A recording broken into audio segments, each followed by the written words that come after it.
शारदानगर बारामती येथे सुरू असलेल्या 91व्या परिक्षेत्रीय पोलीस क्रीडा स्पर्धांमध्ये स्केटबॉल प्रकारात कोल्हापूर पोलिसांनी दमदार कामगिरी करत यनलमध्ये धडक मारली आहे। उपांत्य फेरीत सोलापूर ग्रामीणवर 76-68 अशा गुण फरकाने मात करत कोल्हापूर पोलिसांनी अंतिम फेरीत प्रवेश मिळवला। आता आज कोल्हापूर पोलिसांचा निर्णायक सामना सोलापूर शहर पोलिसांशी होणार आहे।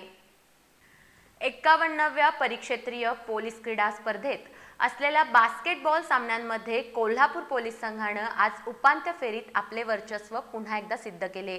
कोल्हापूर पोलिसांनी सोलापूर ग्रामीण विरुद्ध अत्यंत चुरशीचा आणि वेगवान खेळ करत 76-68 असा दणदणीत विजय मिळवला। संपूर्ण सामन्यात कोल्हापूर संघाने आक्रमक खेळाची छाप पाडली। सागर डोंगरे, जावेद देसाई, संदीप बेंद्रे, अमोल पाटील, आबिद मुल्ला आणि विनायक डोंगरे यांनी प्रभावी हालचाली, अचूक पासिंग आणि कौशल्यपूर्ण शूटिंगची संयुक्त कामगिरी करत संघाला विजय मिळवून दिला। संघात अविनाश पवार, विजय सोनुले, स्वप्नील कांबळे, सुशांत यादव, अक्षय वरांबळे आणि सहाय्यक पोलीस निरीक्षक भरत साळुंखे यांचेही महत्त्वाचे योगदान राहिले।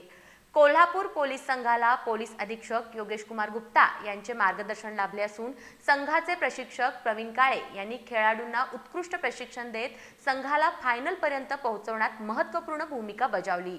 आज 21 नोव्हेंबर 2025 रोजी कोल्हापूर पोलीस आणि सोलापूर शहर पोलीस यांच्यात अंतिम सामना रंगणार असून दोन्ही संघांमध्ये चुरस पाहायला मिळण्याची अपेक्षा व्यक्त केली जाते आहे।